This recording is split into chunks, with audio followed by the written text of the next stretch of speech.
At para sa mga ulo ng nagbabagang balita nitong nakaraang linggo, Department of Human Settlements and Urban Development Secretary Jose Rizalino Acuzar at Mayor Vicente B. Amante lumagda sa Memorandum of Understanding para sa pagtatayo ng low-cost housing sa lungsod ng San Pablo. Gabi ng parangal sa natatanging San Pablenyo 2023, tampok sa 83rd Charter Anniversary ng lungsod. City Administrator Larry S. Amante na halal na BSP Council Executive Board. 43 pares pinag-isang dibdib sa Kasalang Bayan 2023. Isinagawa via Zoom ang 43rd regular session noong Mayo 8. Local IATF ng lungsod ng San Pablo nagpulong para sa COVID-19 response. CPDO nag-ulat ng accomplishments sa pagtataas ng watawat.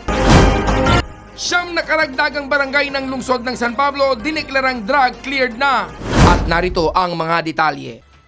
Department of Human Settlements and Urban Development Secretary Jose Rizalino Acuzar at Mayor Vicente B. Amante lumagda sa MOU para sa pagtatayo ng low-cost housing sa lungsod ng San Pablo. Lumagda noong May 4 sina Secretary Jose Rizalino Acuzar ng Department of Human Settlements and Urban Development at Mayor Vicente B. Amante sa isang Memorandum of Understanding para sa pagpapatayo ng may 25,000 low-cost houses sa lungsod ng San Pablo. Ang housing project na ito ay bilang pagtataguyod ng pamahalang lungsod ng San Pablo para sa pambansang pabahay para sa Pilipino flagship program ni President Ferdinand E. Marcos Jr.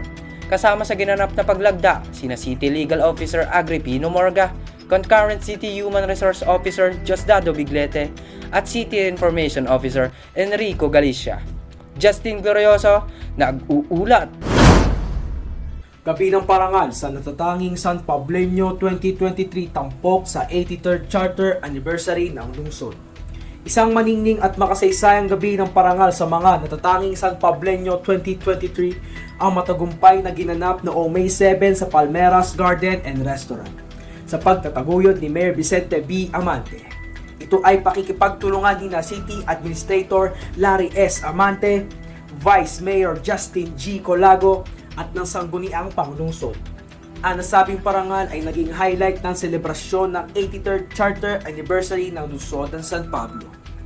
Ang mga kinilala at itinanghal na natatanging San Pablenyo 2023 ay sina Romeo B. Fole sa Education Innovation, Noraida G. Salvosa sa Educational Leadership, Colonel Ramil V. Anoyo sa Military Service, Engineer Aaron Carlo D. Cabrera sa Business and Industry, Dr. Cristeto I. Azucena sa Health Services, Virgilio C. Villaflor sa Agriculture, Dr. King Harold A. Recto sa Science, Technology and Engineering, Justice Pablito A. Perez sa Law and Judiciary, Adriel P. Luna sa Youth Leadership, Dexter Arvin E. Yang sa Social and Cultural Development, Elma B. Valenzuela sa Business Leadership, Dr. Roy Anthony G. Cosico sa Regional and Countryside Development, Councilor Carmela A. Acevedo sa Humanitarian Services, Filmin Segundo C. Torres sa Community Services,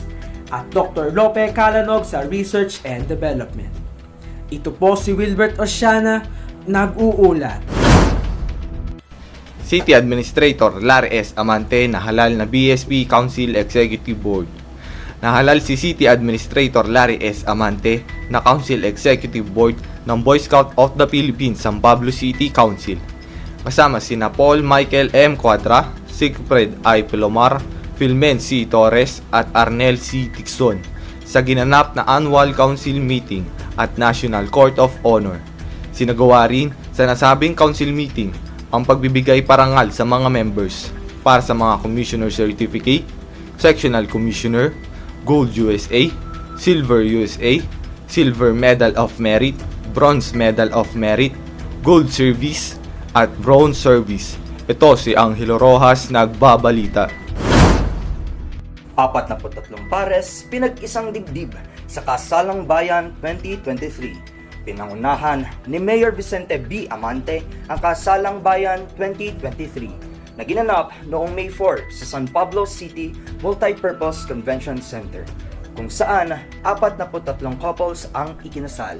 bilang bahagi ng pagdiriwang ng 83rd Charter Anniversary ng lungsod ng San Pablo.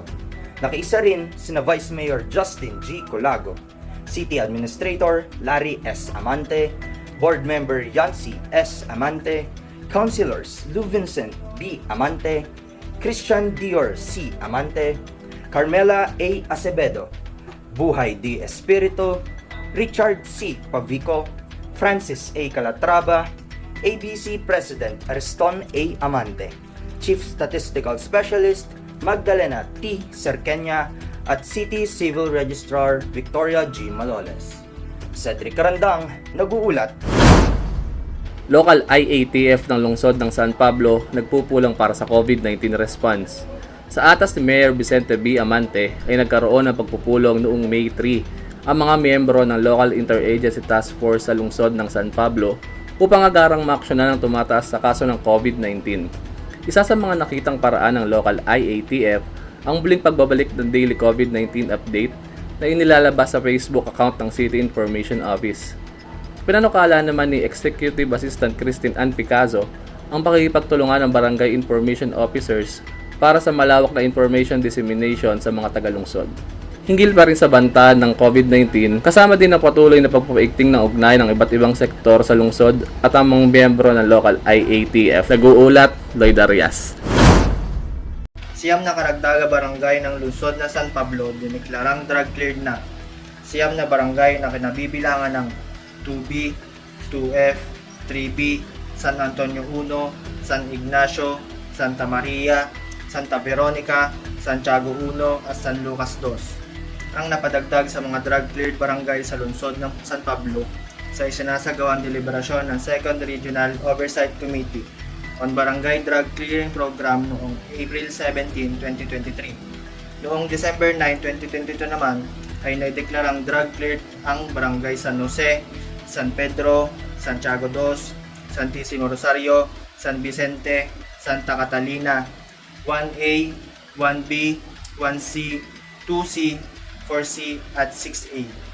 Kaya lubos ang pasasalamat ni Mayor Vicente B. Amante sa mga punong barangay at barangay officials sa pakikiisa upang tuluyan ng masugpo ang droga sa lungsod. Gayon din sa Liga ng Barangay sa pamumuno ni Liga President Ariston Amante, CLGOO Alma Barrientos ng DILG-SPC, City Health Office at City Anti-Drug Abuse Council officials at members sa pagtulong sa mga barangay upang makasama at makapasa sa mga isinasagawang deliberasyon para sa drug-cleared barangay sa buong Calabarzon. Royce Cloveria, nag-uulat. CPDO nag-ulat ng accomplishments sa pagtataas ng watawat. Nag-ulat si City Planning Development Officer Cristina Diamante ng accomplishments ng kanilang tanggapan sa programa ng pagtataas ng watawat.